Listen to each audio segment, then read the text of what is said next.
On November 3, 1993, 40-year-old Kara Vaughn left her family home in Point Place, a community within Natchitoches Parish, Louisiana, sometime between 8 and 9 p.m. She was reportedly upset when she left. She drove off in her white 1978 Honda Civic. Kara only had approximately $10 with her, and she did not have the medicine she needed to manage her diabetes. When she did not return home, her family reported her missing.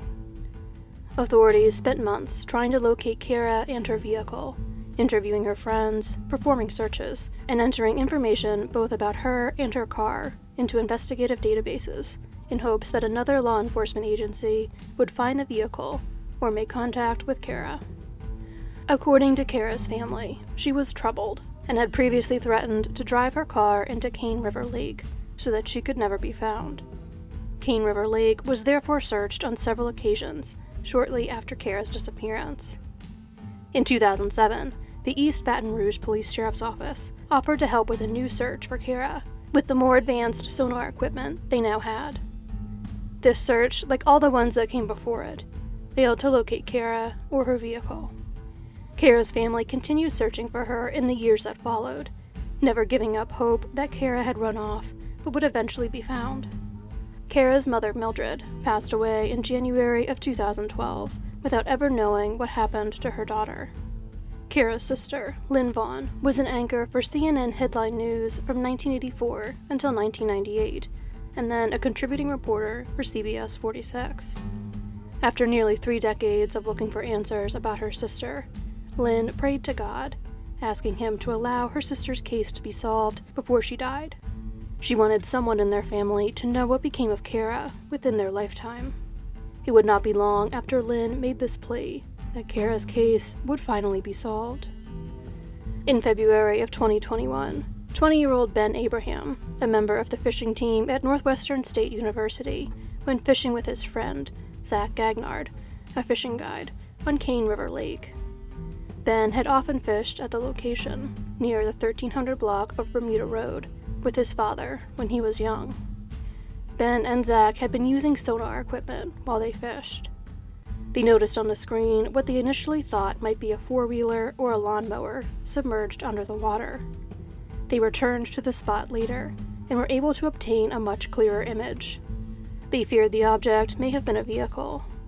Zach sent the image from his sonar screen and the coordinates where the image was taken to one of his cousins, whose father worked for the sheriff's office.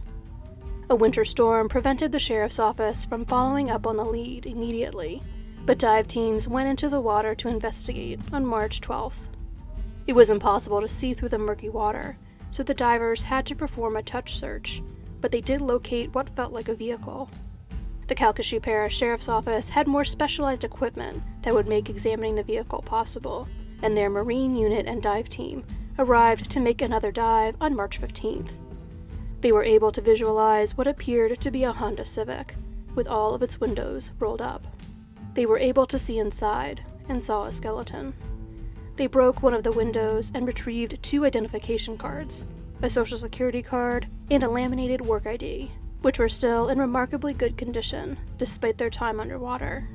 The cards both belonged to Kara Vaughn. Authorities were able to remove the vehicle from the water, and the remains found inside of it were sent to the Louisiana State University Forensic Anthropology and Computer-Enhanced Services Laboratory. The laboratory was able to confirm that the remains were those of Kara Vaughn.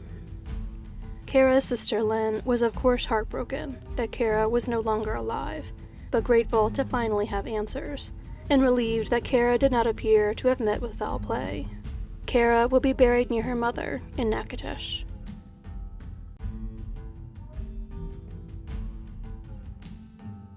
Tyesha Bell was a loving mother of 2 daughters, ages 1.5 and 5. In 2003, 22-year-old Tyesha was living in Aurora, Illinois, sharing an apartment with her sister.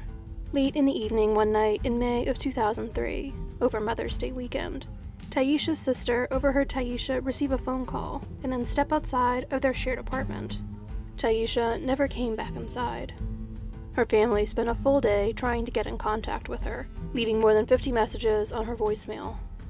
Later checks of her cell phone records would show that Tyesha had never received any of them, as she had last checked her voicemail the morning prior to her disappearance.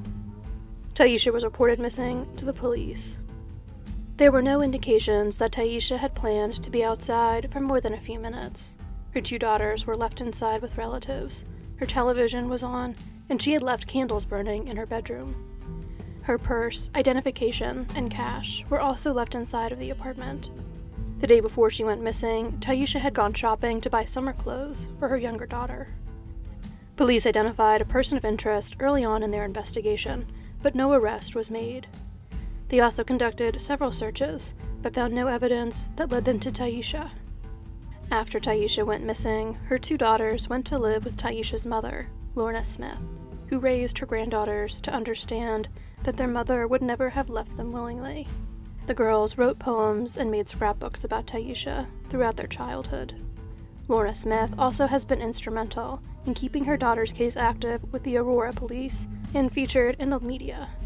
She drove around with flyers featuring Tyesha's picture and information in the window of her car, and contacted the Chicago Tribune every year near the anniversary of Tyesha's disappearance to get ongoing coverage of her daughter's case. She also raised $10,000 to offer as a reward for information in the case. Lorna initially feared that her daughter had been killed when she went missing, but she turned to her faith to get her through the years without answers about Tyesha and give her some measure of hope. Until I get a knock at my door and police tell me they have found my daughter's remains, I will continue to think of her as alive, Lorna told reporter Denise Crosby in 2013. That day unfortunately came in 2021. On December 11th, 2020, human remains, along with some personal items and pieces of clothing, were found in a shallow grave in a wooded area of Kane County, Illinois. The personal items did not provide an immediate identification of the individual. After the scene was processed, the remains were taken to the Kane County morgue to be autopsied and tested further. A forensic odontologist and a forensic anthropologist were brought in to help create profiles that could help identify the remains. Genetic material from the remains was also sent to the Illinois State Police Crime Lab to be analyzed. Thanks to a DNA profile that was put on file shortly after Tyesha went missing, the remains were identified as those of Tyesha Bell in early 2021. Aurora police announced the discovery of Tyesha's remains and their need for assistance from the public at a press conference on March 16, 2021. While Tyesha's disappearance has been solved, the mystery of who took her life still remains. Due to the ongoing investigation into the case, certain details, such as the exact location where Tyesha's remains were found and the exact cause of her death, have not been released to the public. However, based on the results of her autopsy, her case has been reclassified as a homicide. Authorities do not yet have enough evidence to make any arrests. Our detectives continue to have working theories in Tyesha's case, but we need more information before criminal charges can be authorized, according to Aurora Police Commander Jack Fitchell. We implore anyone who may have information to please come forward.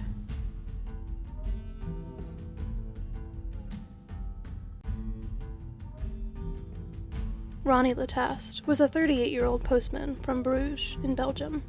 He was the father of 2 children, a 6-year-old son and a 2-year-old daughter. In the summer of 1990, Ronny abruptly disappeared. He was last seen with his car, a Ford Taunus from the 1980s, which also went missing. Ronny's marriage to his wife Francine was about to end in divorce. While the couple was still legally married, they were separated in practice, with Ronny spending a few days at a time away from home prior to his disappearance. When he went missing, Francine assumed he had run off with another woman, as he had not always been faithful by the end of their marriage. Given how abruptly Ronny disappeared, his son Christophe assumed that he must have moved to a different country and assumed a new name.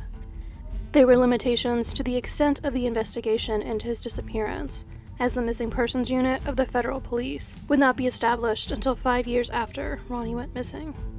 Furthermore, traffic cameras and automatic number plate recognition technology commonly used in Belgium now were not in place at the time, and sonar boats that could have been used to systematically search local waterways were not available. Ronny's case would remain unsolved for more than 3 decades, until February of 2021, when a hiker noticed what they feared to be the outline of a vehicle in the Damsevart Canal in Bruges. They notified authorities of their concern.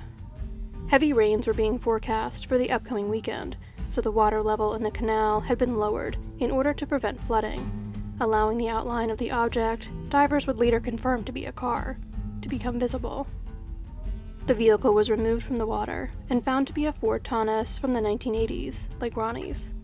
The partial number plate, still on the front of the car, matched the one belonging to Ronny's car. Several of Ronny's personal belongings, including his identification documents, were found inside of the vehicle. Human remains, later confirmed to be Ronny, were also located inside of the vehicle. The investigation into the case will continue, but the local prosecutor's office so far believes, based on current evidence, that Ronny's death was accidental. Ronny's children are currently dealing with conflicting emotions following the resolution of their father's case. Ronny's son, Christoph, told the media after his father's remains were found that while he was relieved to have clarity about why his father disappeared, he now had to process the conflicting feelings of being sad his father was dead, but also feeling happy that he had finally been found.